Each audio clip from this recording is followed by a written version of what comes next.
የኪራይ አዋጅ የወጣበት አንዱና ዋነኛው ምክንያት ተከራዩንም አከራዩንም እኩል ሊጠቅም የሚችል ባላንስ የሚያደርግ ከተማችን አዲስ አበባ ላይ ያሉትን የመኖሪያ ቤቶች በአግባቡ እንድንጠቀምባቸው አይድል የሚሆኑ ቤቶች እንዳይኖሩ ከዚህም ባሻገር ደግሞ የኑሮ ውድነቱን አንዱን የምናረጋጋበት መንገድ እንደመሆኑ መጠን በዘፈቀደ አከራዮች ተከራዮችን ዋጋ የሚጨምሩበት ደላላም ደግሞ በመሃል ከአንዱ ቤት ወደ ሌላው ቤት ሰዎችን እንዲቀያይሩ በማድረግ በመሃል ኪራይ የሚሰበስብበት የተለያዩ ችግሮችን የቀረፈ አሰራር ወይም መመሪያ እንደሆነ ሁላችንም የምናውቀው ነው። ይህንን ወደ ስራ ስናስገባ 2016 ላይ በጣም በርካታ ችግሮች ነበሩ። እነዛን ሁሉ ችግሮች ደግሞ ተቋቁመን ወደፊት መሄድ ችለናል። አንዱ ችግር ያው አከራዮች ይህንን ነገር መቀበል ያለመፈለግ ነው የነበረው። at the end of the day ግን በደንብ ሲገባቸው አዌርነሱን በአግባቡ ስንገልጽ ግን ተጠቃሚነታቸውን በአግባቡ ስለገባቸውና ስላወቁ ወደዚህ ትራክ መምጣት ችለዋል ማለት ነው። ከጥናቱ ጋር ተያይዞ የተጠናው ጥናት ሳይንቲፊካሊ ነው የተጠናው። እንደተነሳው ከቤቱ እንደተነሳውም የተከበሩ የምክር ቤቱ አባል ዶክተር እንዳነሱት የሲኤስኤን ጥናት ብቻ ብንወስድ እኩል ነው የሚለውን ሐሳብ አንስተዋል እና እንደሱ ግን አይደለም። ሲኤስኤ የሚያጠናው ጥናት አገር አቀፋዊ ነው። እኛ አዲስ አበባ ከተማ ውስጥ ያለውን ችግር መሰረት አድርገን ነው ያጠናነው። ስናጠናም ደግሞ ሲኤስኤ የሚያጠናውን ጥናት እንደ አንድ ክራይቴሪያ ይዘናል ማለት ነው። 5 የሚሆኑ ክራይቴሪያዎች አሉ። ከነዚህ ክራይቴሪያዎች ውስጥ አንዱ የሲኤስኤ ጥናት ነው። ሁለተኛ የቤት ፍላጎትና የቤት አቅርቦቱን ክፍተቱን እንለያለን። ይሄም ከ30% የሚይዝ ነው። ይሄም የዜጎችን የመክፈል አቅም ይሄም ታሳቢ ተደርጎ ከ15% የሚሰላ ነው የሚሆነው። የቤት ጥገናና ማሻሻያ ወጪ ይሄንንም ደግሞ ታሳቢ ያደረገ ነው ጥናቱ ከ15% የሚይዝ ነው። ከዚህም ባሻገር ደግሞ ከተማ ላይ ያለ የህዝብ ብዛት ለውጥ እነዚህን ታሳቢ አድርጎ ከመቶ ይዞ ነው ጥናቱ የተጠናው ማለት ነው። የአዲስ አበባ አመራር አካዳሚ ከተለያዩ ዩኒቨርሲቲዎች ጋር በጋራ ሆኖ ነው ያጠናው።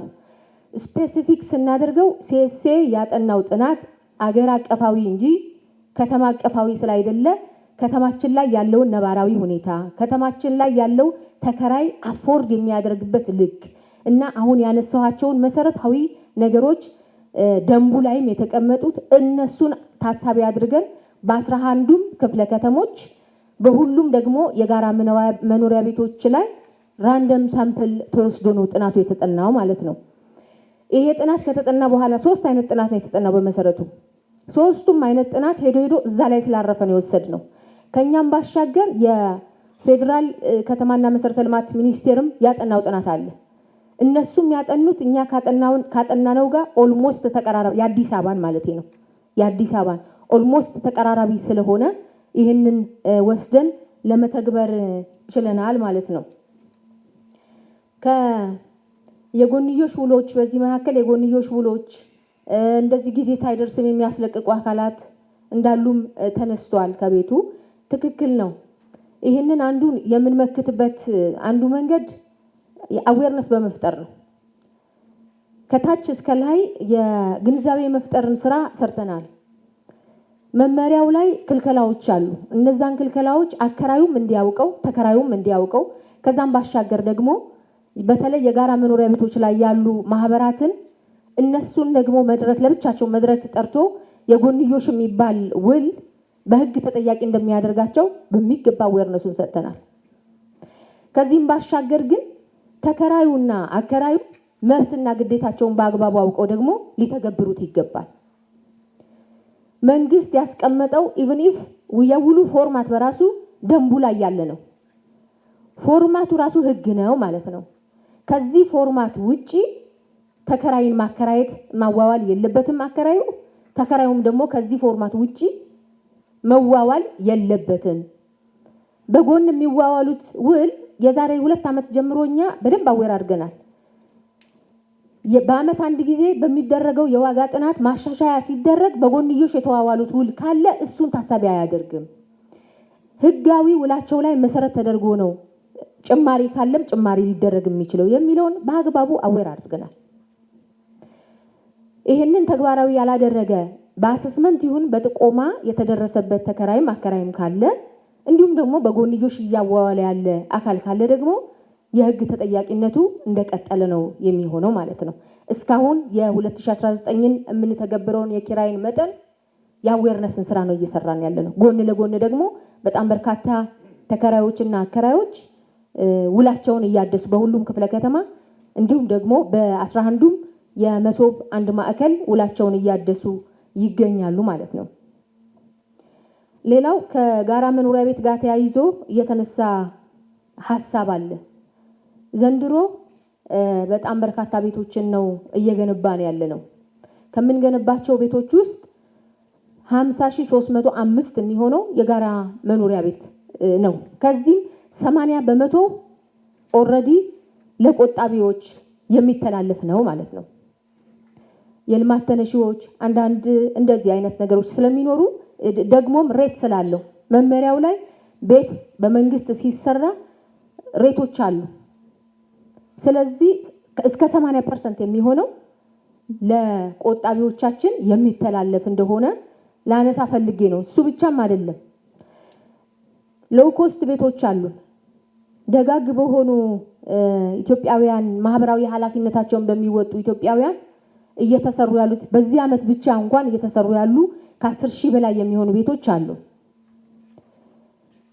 መንግስትም እንደዚሁ በጣም ዝቅተኛ የኑሮ ደረጃ ላይ ያሉ የህብረተሰብ ክፍሎቻችን እየሰራው ያለ ቤትም አለን እዚህ ቅጠል ተራ።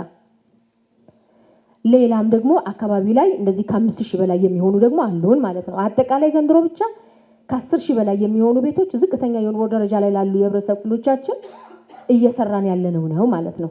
በድምር 179,000 ቤቶች እየሰራን ነው ስንል የግሉን ዘርፍ ታሳቢ አድርጎ ነው። በሪል ስቴት እየለማ ያላለ፣ በግል ባለሀብት እየለማ ያላለ፣ በማህበር እየለማ ያላለ፣ በፒፒፒ እየለማ ያላለ፣ አሁን እንዳነሳሁት ደግሞ ማህበራዊ ኃላፊነታቸውን ማህበራዊ ግዴታቸውን እየተወጡ ያሉ ኢትዮጵያውያን በእነሱ እየተሰራ ያለ ቤት አለ። መንግስት ደግሞ እየሰራ ያለው ቤት ደግሞ አለ ማለት ነው። ስለዚህ እነዚህ ተደምረው ነው 179,000 ቤቶች የመጡት ማለት ነው።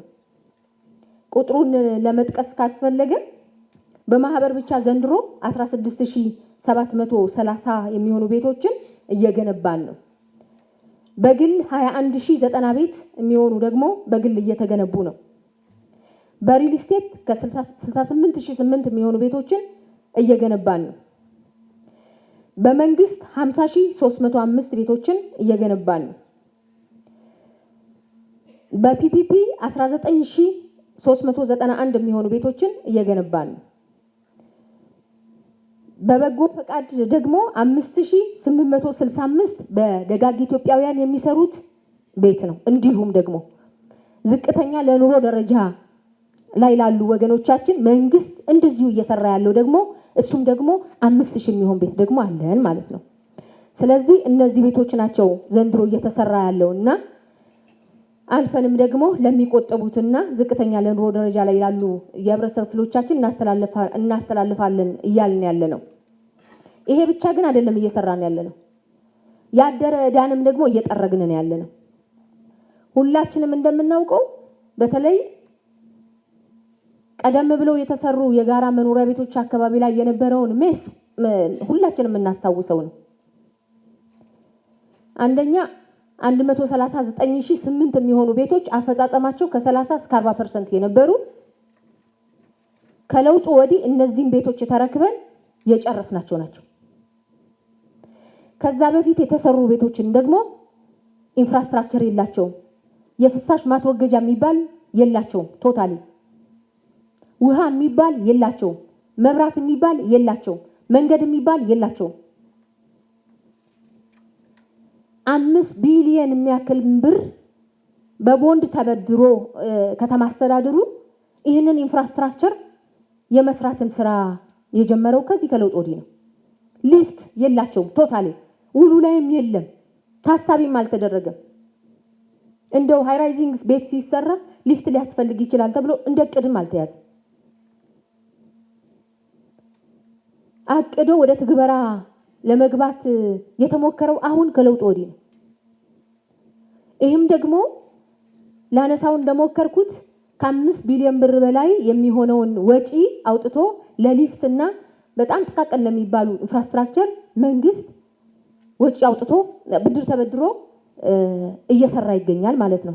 ከዚህ ባሻገር ከመደበኛ በጀት ኢን ቢሊየን ወጪ ወጥቶ የመንገድ ስራ፣ የፍሳሽ ማስወገጃ ስራ፣ ዘላቂ ጊዜያዊ ሳይሆን ዘላቂ የፍሳሽ ማስወገጃ ስራ እነዚህ አይደለም ከ139 ሺህ ከተረከብናቸው በፊት የተሰሩት ይቅርና 139 ሺህ በለውጡ እንኳን ተቀበለን የሰራናቸው የፍሳሽ ማስወገጃቸውን ዘላቂ በሆነ መንገድ ነው የተሰራው ማለት። ውሃ አልነበራቸው። ውሃውን ተደራሽ የተደረገው ከመንግስት በጀት ወጥቶ ነው። መብራትም በተመሳሳይ እውነት ነው ያላጠናቀቅናቸው አካባቢዎች ስሪ ፌዝ ያላጠናቀቅናቸው አካባቢዎች ነበሩ። አግሬሲቭሊ ግን አሁን ገብተንበታል። በጣም በርካታ ቤቶች ቆጣሪ ገብቶላቸዋል። የስሪ ፌዙንን የማያያዝ ስራ በጣም ተጀምሯል። እሱን አጠናክሮ መቀጠል ይጠበቅብናል። ምን ወስደው ነው የሊፍትን ስራ በተመለከተ እዚህም የተከበራችሁ የምክር ቤት አባላት በተደጋጋሚ ስታነሱት እንደነበረው ሃይ ራይዚንግ ቤቶች ሊፍት አልነበራቸውም። ያው እንዳነሳሁትም እቅዱም አልነበረም። ከጥቂት ዓመታት በፊት እቅድ ወጥቶ ወደ ጨረታ ተገብቶ ጨረታው ላይም ባልም በሌላም ችግሮች ነበሩበት። አሁን ወደ ስራ ተገብቷል። አንዳንድ ሳይቶች ሙሉ በሙሉ ተጠናቀው አገልግሎቱን እየሰጡ ነው ያሉት ሊፍቶቹ።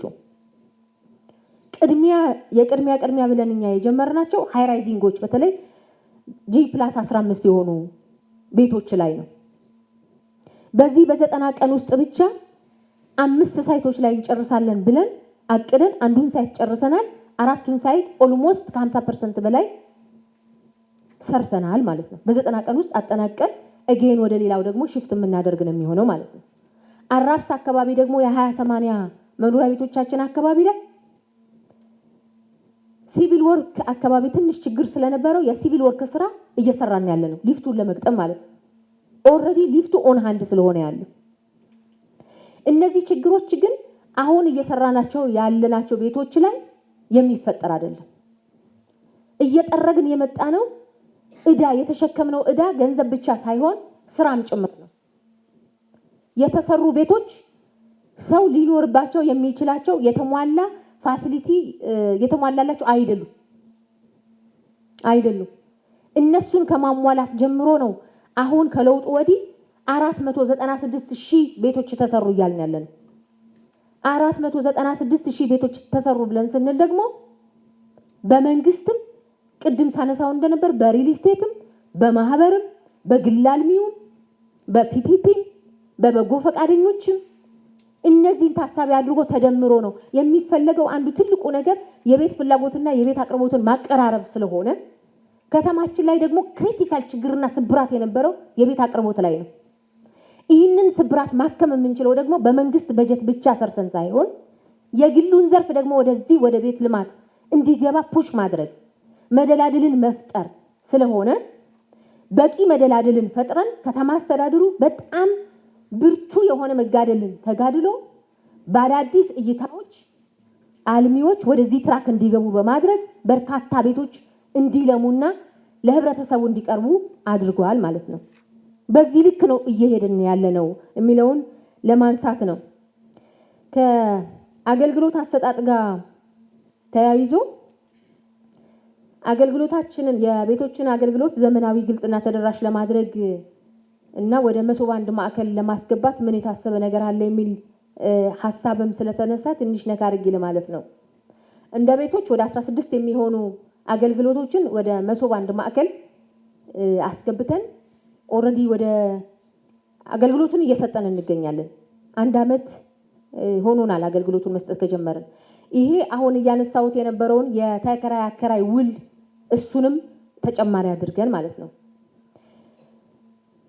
የጋራ መኖሪያ ቤቶች አካባቢ ላይ የነበረው ችግር፣ የመንግስት የቀበሌ ቤቶች ላይ የነበረው ችግር በተቻለ መጠን በተለይ የመንግስት የቀበሌ ቤቶች አቢዩዝ ይደረጉ የነበሩበት ልክ በጣም ሰፊ ነው። አትሊስት እነዚህን እጃችን ላይ ያሉትን ቤቶች ሰብሰብ አድርገን ወደ ቋት እናስገባና ከእጃችን የወጡትን ቤቶች ደግሞ ለመሰብሰብ በክስም በምንም እንሞክር ብለን አቅደን እነዚህን የጋራ መኖሪያ ቤቶችም ይሁን የመንግስት የቀበሌ ቤቶችን በሙሉ ሰብሰብ አድርገን ወደ ቋት አስገብተን ሎክ አድርገናል። ኦልሬዲ የቀሩት እንዳለ ሆኖ ማለት ነው። አገልግሎቶችን በተቻለ መጠን በቴክኖሎጂ ለመስጠት ሰፊ ስራ እየሰራን ነው። ግን ደግሞ ይሄን አጠናክሮ ወደፊት መውሰድ የበለጠ ተደራሽ ማድረግ በተለይ በቅርበት አገልግሎቶቻችንን ሰዎች በእጅ ስልካቸው እንዲያገኙ ማድረግ የጀመርነው ነገር አለ። እሱን አጠናክሮ መውሰድ መቀጠል ከኛ ይጠበቃል ማለት ነው።